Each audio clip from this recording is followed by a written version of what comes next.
Let's get started with our first news. Israel Adesanya is currently training with David Goggins. At the moment, Izzy is not booked for a fight. However, he has recently made it clear that he wants to run it back with Sean Strickland. This isn't just speculation either. He posted a video to his Instagram story today where he addressed some of the questions fans had about his time training with Goggins. And based on his words, it's clear this experience has had a deep impact on him. When asked what David Goggins is like in real life, Izzy didn't hesitate to say that he's exactly the same as he is on camera. He keeps the same energy, and he's not some kind of motivational speaker who puts on a performance for the internet. According to Izzy, he's not a fake dude. Even after going through an intense workout session, Izzy asked him, "Yo, what are you gonna do after this?" And Goggins, staying completely in character, responded, "Train, mother." That's literally what he said. No sugarcoating, just raw, relentless dedication. People were also asking Izzy if he would spar with Goggins or try to bring him into the MMA world, but Izzy quickly shut that idea down. He explained, "I stepped into his world. This was my idea. I wanted this." He also addressed some rumors saying, "And no, I wasn't hungover just because I was partying in Miami. That was fun, but then when I had this idea, I just texted him and he replied almost immediately. I was like, that's it. I got to do this, so I did." He went on to explain what it really means to train with someone like David Goggins. "I'm stepping into his world. I'm stepping into his realm so he can take me to that place."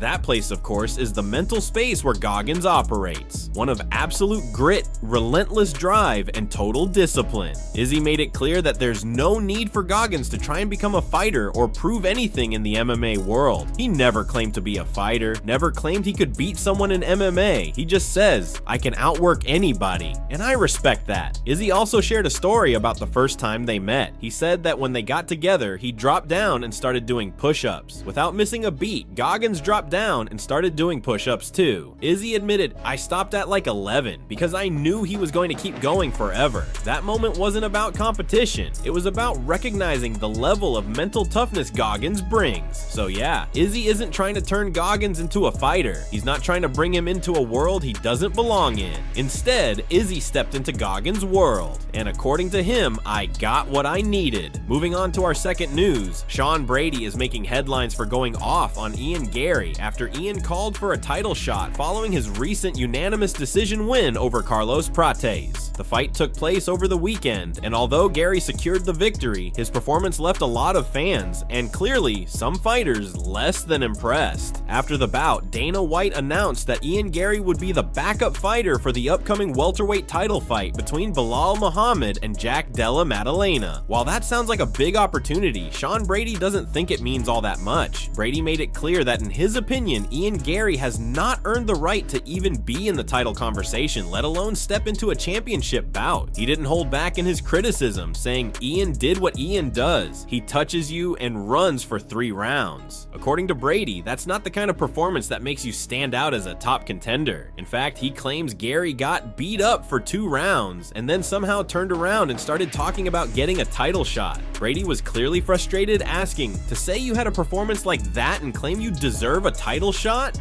Brady's main point is that being the backup fighter doesn't automatically put you in the elite category. He said he can go weigh in and be the backup fighter all he wants. That don't mean shit.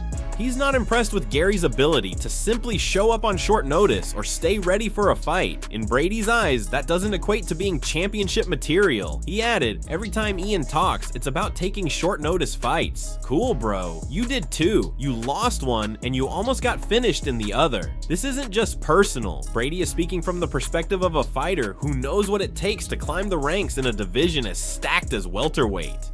To him, just showing up, playing it safe, and surviving rounds doesn't make you a true contender. Just because you're gonna go weigh in, you think you deserve it? No, bro, Brady said firmly. These comments have sparked a lot of reactions among fans and fighters alike. Some agree with Brady, believing that Ian Garry's recent performances have been too cautious and lack the dominance expected from a top contender. Others argue that an undefeated record and consistent wins, even if not flashy, still count for something. But one thing's for sure, Sean Brady is not buying the hype, and he's making sure everyone knows it. Whether or not Ian Garry ends up getting his shot at the title, he's clearly got a target on his back, and if he wants to silence silence critics like Brady, he's gonna need to deliver a performance that leaves no doubts. Now let's move on to another major story in the MMA world. Dana White and Jon Jones are currently facing major backlash from the MMA community, and for good reason. As of yesterday, Tom Aspinall has officially broken a long-standing UFC record. He has now surpassed Renan Barão to become the longest reigning interim champion in UFC history. Barão previously held the interim bantamweight title for 532 days, but Aspinall has just hit 535 days and counting without being promoted to undisputed status or given a chance to unify the belt. That in itself is a pretty staggering statistic. An interim title is supposed to be a temporary placeholder, a solution when the undisputed champion is injured or inactive. But in Aspinall's case, fans are now wondering, is this temporary belt just being used to stall his momentum? Meanwhile, Jon Jones has now reached another milestone, becoming the second longest reigning heavyweight champion in UFC history. He's held the belt for 785 days, trailing only Cain Velasquez, who held the title for 896 days. But here's the catch, Jon has yet to defend that belt even once. That's right, he won the title, got injured, and has remained champion ever since, despite being completely inactive. These two situations combined have sparked serious outrage online. Fans have taken to social media, particularly X, formerly Twitter, to vent their frustration. One user posted, "This is genuinely pathetic. What a sad look for the sport. No legitimacy as a sport, really. Shame." Another said, "And dude is still not booked to fight the champ. SMH. This is actually ridiculous."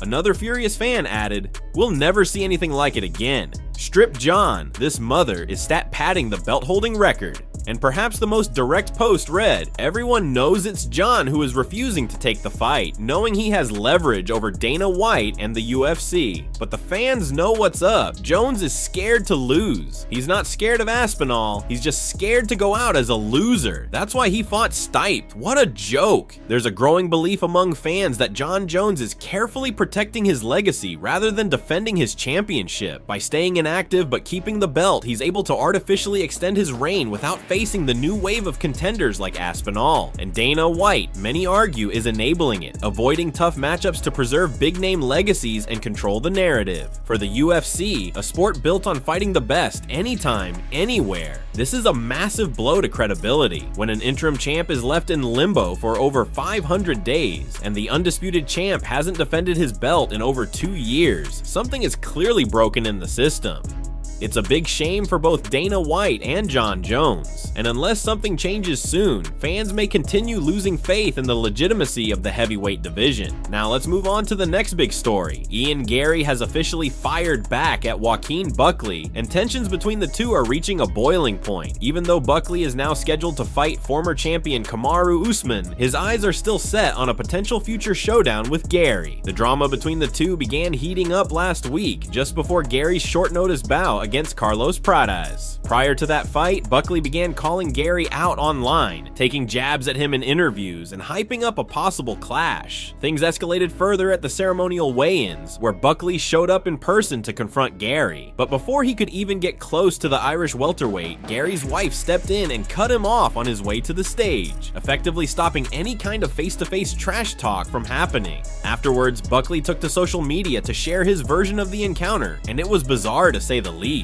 In a video posted online, Buckley alleged that after she intercepted him, Garry's wife made a move on him. He said, "What up, y'all? Y'all know I had to pull up on Ian Garry at the weigh-in for talking all that mess in this little interview, so I wait till he gets done. I'm waiting patiently. As soon as I pull up, boom, she bumps right into me. She's gonna use the baby as a shield, pass him off to him. So I'm like, alright, I'll let you have that one. But as soon as I turn around, she comes over to me, rests her arm on me and says, 'I'ma see you later on tonight.'" He ended the clip with a confused and sarcastic tone, saying, "Girl, what the hell does that mean? I'm trying to see him, not you." During a recent appearance on the MMA Hour with Ariel Helwani, Garry addressed the situation directly and brushed off the accusations. He called Buckley's behavior a desperate attempt to gain attention. That's all it is. It's sad. He can't generate enough talk about himself, so he tries all this, piggybacking off other things. It's okay, let him be him. Interestingly, despite the tension, Garry actually praised Buckley's upcoming performance. He said he believes Buckley will run through Kamaru Usman when they fight, showing that his critique isn't entirely personal, it's strategic. Meanwhile, Garry is riding high after his dominant win over Carlos Prates. Following the bout, Dana White officially announced that Garry will serve as the backup fighter for the welterweight title fight between Belal Muhammad and Jack Della Maddalena on May 10th. And Garry isn't taking that lightly, as he told Helwani, "I believe I'm next. That's the way I believe it. I made sure that when I took this fight, I was given another opportunity, because that's what happens when you save cards. You get opportunities." He explained that it was actually written into his contract. If he won, he would be the backup for the title fight. When you take back-to-back fights on short notice and you save the UFC on 2 cards in a row, those rewards pay off. Now the big question remains, with Shavkat Rakhmonov still waiting in the wings, will Garry truly be next in line, or will the UFC have to make some difficult matchmaking decisions in the welterweight division? Now let's talk about one of the most unexpected yet hilarious stories of the week, Khabib Nurmagomedov calling out Manchester United legend Patrice Evra. That's right, the former UFC lightweight champion, known for his domination and discipline inside the cage, is now jokingly challenging the football legend as he helps train him for an upcoming debut in the Professional Fighters League, PFL. Evra, surprisingly, is stepping into the world of combat sports with a scheduled fight next month in Paris, and he's getting in shape at a training facility in Dubai, which happens to be Khabib's home turf. The two recently crossed paths, and their lighthearted yet motivational exchange quickly went viral. In a video shared online, Evra, clearly humbled in the presence of the undefeated MMA icon, tried to downplay Khabib's need for training. He told him, "Brother, you don't need this. Why you have to train? If you need to fight, I'm going to fight for you." Khabib, with his usual composed and respectful demeanor, responded, "Thank you, brother. Thank you for having my back, but I need to train, bro. I need to take it seriously. You know how much respect I have for you, for the sport. That's why I really need a training session with you, because I want to learn from the best." Their banter didn't stop there. Khabib turned things up a notch, saying, "Okay, now I know you live in Dubai. I'm here, brother. I told you many times, send me location. I'm going to find you." Evra, clearly aware of Khabib's famous "send me location" quote, joked back, "I'm scared to send you my location, brother." Khabib laughed and said, "We are at the gym, AAA. When you fix your issue, please, brother, we need to train. When I see you, you have to be ready. I'm going to teach you how to smash people."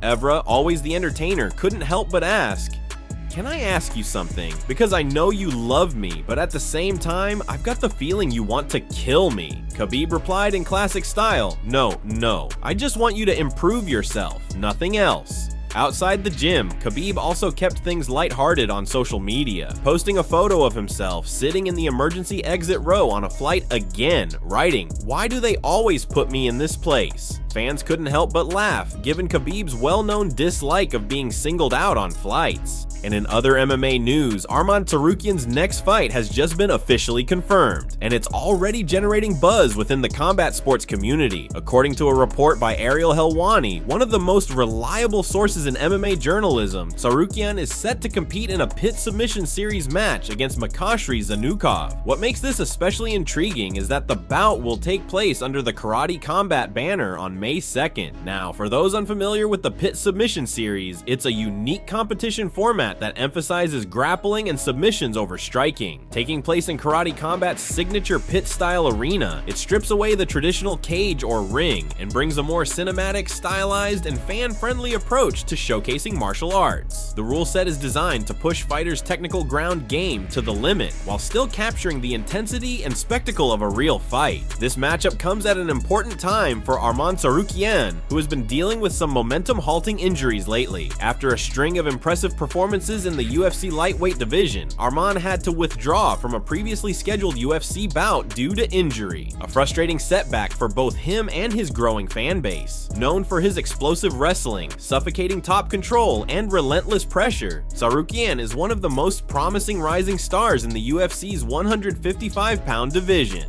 Many believe he's only a few solid wins away from earning a legitimate title shot. So why is he stepping into a karate combat event? Simply put, he wants to stay active. Fighters at Tsarukyan's level understand that time off can kill momentum, especially in a division as deep and competitive as lightweight. By entering a submission-only match, he's keeping his grappling sharp while minimizing the risk of re-injury through striking. It's also a smart way to engage fans, showcase his versatility, and stay relevant while he waits for his next UFC assignment. His opponent, Makashri Zanakov, is no pushover either. While not a household name, Zanakov has built a solid reputation on the regional grappling circuit and brings an unorthodox, scrappy style to the pit. The matchup should be an excellent test for Tsarukyan's elite wrestling and jiu-jitsu, and could give fans a better look at his ground game without the usual distractions of full MMA rules. The announcement of this bout coincides with another unexpected development in the combat sports world. Football legend Patrice Evra preparing for his fighting debut in the PFL. With Evra training in Dubai and engaging with MMA icons like Khabib Nurmagomedov, the crossovers between traditional sports and MMA continue to blur. Between Tsarukyan's grappling showcase on May 2nd and Evra's upcoming bout in Paris, the combat sports world is buzzing with unusual yet exciting matchups. From professional footballers entering the cage to elite UFC contenders venturing into hybrid formats like karate combat, 2024 is shaping up to be a year of wild cards and surprises.